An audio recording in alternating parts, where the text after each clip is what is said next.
बोलिए धमना वाली काली मैया की। धमना वाली काली मैया की।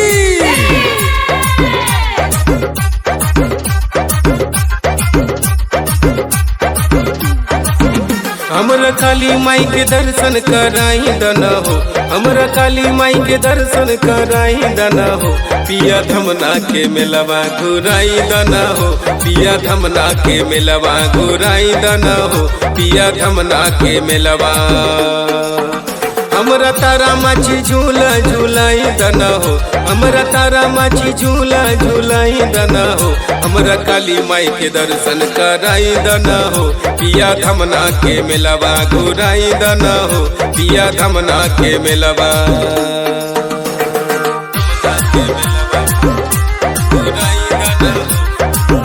प्रेम से बोलिए धमना वाली काली मैया की।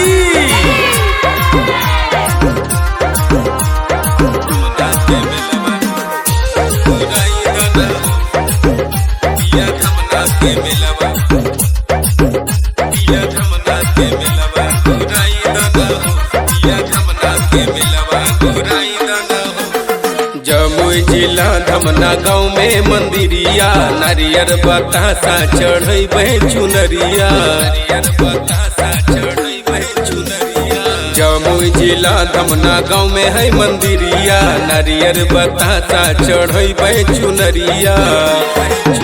भीड़ लागल है मेलवा घुराई दना हो, भीड़ लागल है मेलवा घुराई दना हो। पिया गरम जिलेबिया खिलाई दना हो, पिया धमना के मेलवा घुराई दना हो, पिया धमना के मेलवा। धमना के मेलवा घुराई दना हो। धमना वाली काली मैया की।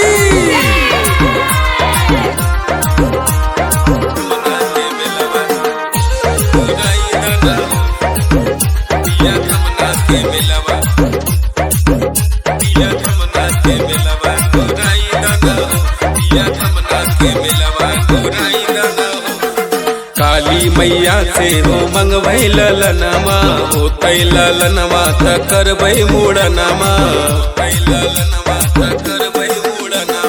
पिया ब्रजेश अब न सुनबो बहनामा, करे जैबै काली माई के दर्शनमा। एहो मेलवा में छुलवा खिलाई दना हो, तनी मेलवा में रिलवा बनाई दना हो। पिया धमना के मेलवा घुराई दना हो, पिया काली माई के दर्शन कराई दना हो, पिया धमना के मेलवा।